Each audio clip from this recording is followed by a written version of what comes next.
നമസ്കാരം. നിയമസഭാ തെരഞ്ഞെടുപ്പിൽ വിജയപ്രതീക്ഷയിലാണ് യു.ഡി.എഫും എൽ.ഡി.എഫും. യു.ഡി.എഫ് 85 സീറ്റുകൾ വരെ ലക്ഷ്യമിടുമ്പോൾ ഇടതുമുന്നണി 110 സീറ്റുകൾ ലക്ഷ്യം വെച്ചാണ് പ്രവർത്തിക്കുന്നത്. മുഖ്യമന്ത്രി പിണറായി വിജയനും ഇതേ ആത്മവിശ്വാസമാണ് പ്രകടിപ്പിക്കുന്നത്. മുഖ്യമന്ത്രിക്ക് പിന്നാലെ പൊതുമരാമത്ത് വകുപ്പ് മന്ത്രി പി.എ. മുഹമ്മദ് റിയാസും ആത്മവിശ്വാസത്തിലാണ്. തദ്ദേശ തെരഞ്ഞെടുപ്പിൽ CPM-ന് തിരിച്ചടിയായത് ഭരണവിരുദ്ധ വികാരമല്ലെന്നാണ് മുഹമ്മദ് റിയാസ് പറയുന്നത്. ഭരണവിരുദ്ധ വികാരം ഇല്ല എന്നും ഉണ്ടായിരുന്നെങ്കിൽ ഇതാകുമായിരുന്നില്ല സ്ഥിതിയെന്നും റിയാസ് പറഞ്ഞു. കുടുംബയോഗങ്ങളിൽ പങ്കെടുത്തപ്പോൾ ഭരണത്തിനെതിരായോ വികസനത്തിനെതിരായോ ചോദ്യങ്ങൾ വന്നിട്ടില്ല. ഓരോ തദ്ദേശ സ്ഥാപനങ്ങളിലും അവിടുത്തെ പ്രശ്നങ്ങളാണ് ചർച്ച ചെയ്യപ്പെട്ടത് എന്നും മന്ത്രി പറഞ്ഞു. വികസനവും ക്ഷേമപ്രവർത്തനങ്ങളും ജനങ്ങൾ അംഗീകരിക്കുന്നുവെന്നും അത് ജനങ്ങളിൽ എത്തിക്കുന്നതിൽ പാളിച്ച പറ്റിയോ എന്നത് പരിശോധിക്കണമെന്നും മന്ത്രി കൂട്ടിച്ചേർത്തു.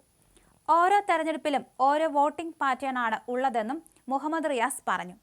നിയമസഭയിൽ ഇടതുപക്ഷത്തിനാണ് ജനങ്ങൾ കൂടുതലായും വോട്ട് ചെയ്യുക. മണ്ഡല പുനർവിഭജനത്തിന് ശേഷം LDF-ന് കുറഞ്ഞത് 68 സീറ്റുകൾ ഉറപ്പിക്കാനായി എന്നും റിയാസ് വ്യക്തമാക്കി. കേരളത്തിൽ മതവർഗീയത ഇല്ലാതെയാകണമെങ്കിൽ, സദ്ഭരണം ഉണ്ടാകണമെങ്കിൽ LDF-ന് തന്നെ വോട്ട് ചെയ്യണമെന്ന് UDF പ്രവർത്തകർക്ക് പോലും അറിയാം എന്നും റിയാസ് കൂട്ടിച്ചേർത്തു. മിഷൻ 110 എന്ന ലക്ഷ്യം നേടാൻ പ്രയാസമില്ല. മന്ത്രിമാർക്ക് കൊമ്പില്ല. ജനങ്ങൾക്കൊപ്പമാണ് LDF മന്ത്രിമാരും സർക്കാരും എന്നും റിയാസ് വ്യക്തമാക്കി. കോൺഗ്രസിന്റെ തെരഞ്ഞെടുപ്പ് തന്ത്രജ്ഞനായ സുനിൽ കനുഗോലുവിനെയും റിയാസ് വിമർശിച്ചു. കനുഗോലുവല്ല, ഏതു കോലു വന്നാലും ജനങ്ങളുമായുള്ള ബന്ധമാണ് പ്രധാനം. നാട്ടിലെ ജനങ്ങളുമായി സംവദിച്ചുകൊണ്ടാണ് താൻ മുന്നേറുന്നത്. അവരുമായുള്ള ബന്ധമാണ് തനിക്ക് പ്രധാനം.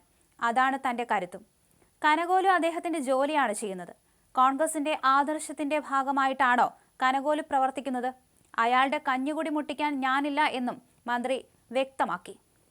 ബേപ്പൂരിൽ PV അൻവറിനെ സ്ഥാനാർത്ഥിയാക്കുമോ ഇല്ലയോ എന്നത് UDF ആണ് തീരുമാനിക്കേണ്ടത് എന്നും റിയാസ് പറഞ്ഞു.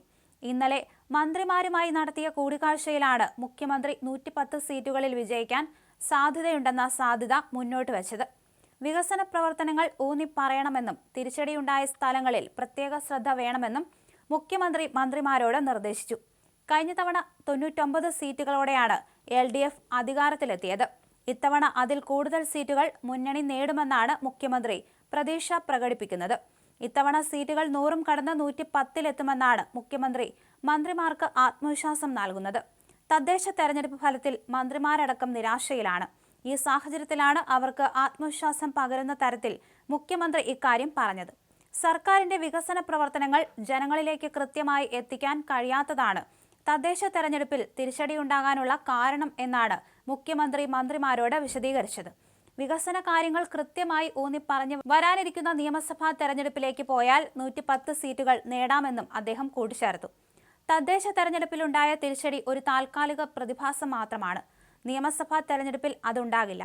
അതിനാൽ തന്നെ പ്രവർത്തകരും മന്ത്രിമാരും പാർട്ടിയുടെ താഴെത്തട്ടിലുള്ള പ്രവർത്തകർ മുതൽ നേതാക്കന്മാർ അടക്കമുള്ളവരും ഒന്നിച്ചിറങ്ങിയാൽ ഇത്തവണ 3.0 ആവർത്തിക്കാമെന്ന പ്രതീക്ഷ പങ്കുവയ്ക്കുകയാണ് മുഖ്യമന്ത്രി. വികസന പ്രവർത്തനങ്ങൾ ഊന്നിപ്പറഞ്ഞു വേണം വോട്ടർമാരെ സമീപിക്കാനെന്നും പിന്നോട്ടുപോയ മണ്ഡലങ്ങളിൽ ശ്രദ്ധ കേന്ദ്രീകരിക്കണമെന്നും മുഖ്യമന്ത്രി മന്ത്രിമാരോട് നിർദ്ദേശിച്ചു.